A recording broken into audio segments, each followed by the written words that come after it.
Welcome to this explainer.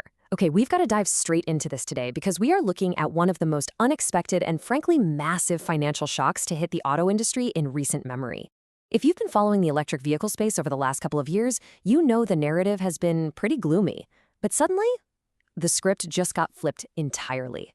25%. You heard that right. In the second quarter of 2026, Tesla delivered approximately 480,000 vehicles. That is a massive 25% jump from the exact same quarter last year. To put that into perspective, Wall Street analysts were kind of bracing for roughly 400,000 to 406,000 vehicles. So Tesla didn't just beat those expectations, they completely blew past them. And this brilliantly illustrates the sentiment across the financial world right now. Tech investor Gene Munster from Deepwater Asset Management summed it up perfectly. He said Tesla absolutely crushed the delivery number. And this wasn't just some mild incremental beat, you know? This represented Tesla's strongest delivery growth in nearly 3 years. In fact, if you adjust for the sunsetting of the older Model S and Model X, the underlying growth rate is actually even more impressive. So, what exactly changed here? I mean, how did we go from just endless headlines about slowing demand, fierce price wars, and a generally super pessimistic outlook to one of the biggest positive surprises we've seen in ages? To solve this mystery and figure out how Tesla pivoted so sharply, we need to rewind just a little bit. All right, Section 1, Ending the EV Winter. Let's look at the bleak status quo. Before we can really appreciate the sheer magnitude of this sudden thaw, we have to understand the bleak environment the industry was trapped in. Gene Munster actually coined a great term for this era, the EV winter.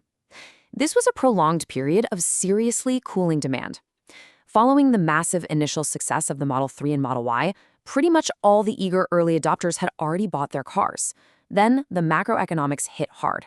Interest rates shot up, which made car loans super expensive, and everyday consumers just became incredibly selective. The rapid growth the industry was so used to, it literally just froze. You can track this brutal timeline year by year. In calendar year 2024, deliveries actually declined slightly.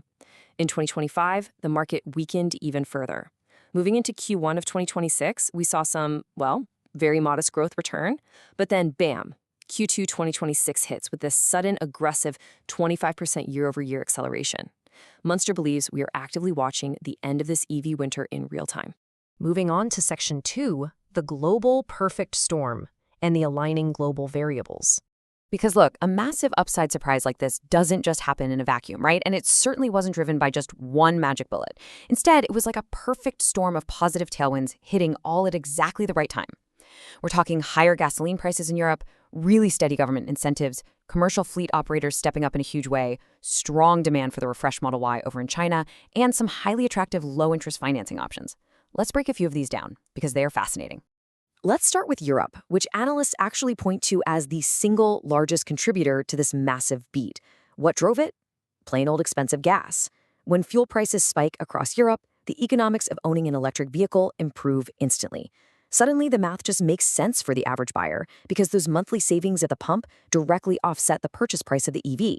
Plus, Europe continues to offer really strong government incentives and tax advantages, which fundamentally lowered the barrier to entry. But, it wasn't just Europe. Over in China, which is arguably the most hyper-competitive EV market on the entire planet, Tesla held its ground brilliantly. The refreshed Model Y maintained incredibly healthy demand.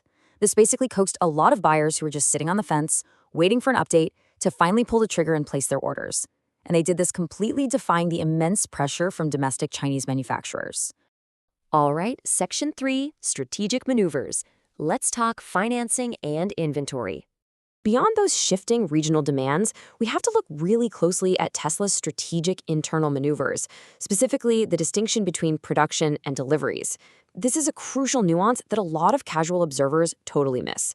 Production is just the number of vehicles physically built in the factories, but deliveries, that represents the vehicles actually handed over to paying customers.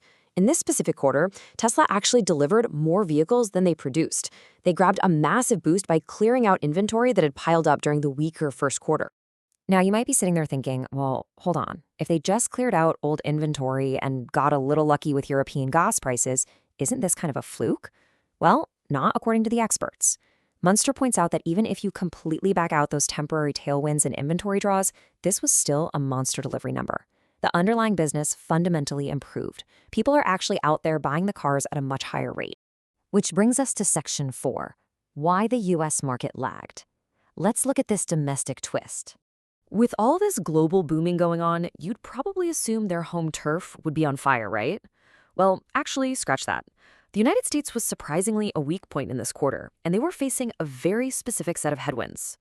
First off, the expiration of federal EV tax credits for a lot of buyers effectively raised the sticker price of the cars. Second, legacy automakers are just flooding the domestic market right now with new electric SUVs and sedans. And third, a lot of US consumers are currently choosing hybrid vehicles as sort of a stepping stone, rather than going fully electric right away.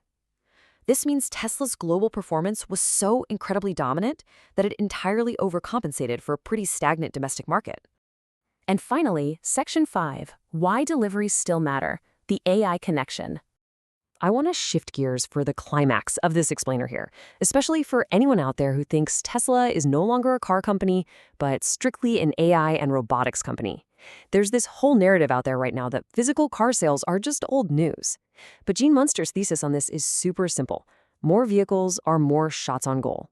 Physical car deliveries aren't separate from Tesla's AI ambitions. They are the absolute foundational bedrock of everything they want to achieve next. When you really connect the dots between the metal cars and the software code, it just clicks. Every single physical delivery feeds directly into the AI ecosystem. Think about it. A new car on the road isn't just a one-time sale. It's a potential monthly subscriber for full self-driving. Every single mile driven in the real world acts as vital training data that gets fed right back into Tesla's neural networks. And that constantly growing installed vehicle base? That is the exact hardware network required to launch a future robotaxi fleet. Without the physical cars on the ground, the AI dream just doesn't have a vessel. Which leaves us with one massive, provocative question. Is the EV slowdown actually finally reversing? Tesla didn't just inch past expectations here. They delivered one of their strongest quarters in years, right in the absolute middle of a supposed winter. So what do you think? Was this just a temporary blip driven by a perfect storm of global coincidences? Or have we literally just witnessed the definitive end of the EV winter? Thank you so much for joining me for this explainer, and I really hope this gives you a completely new lens to view the road ahead.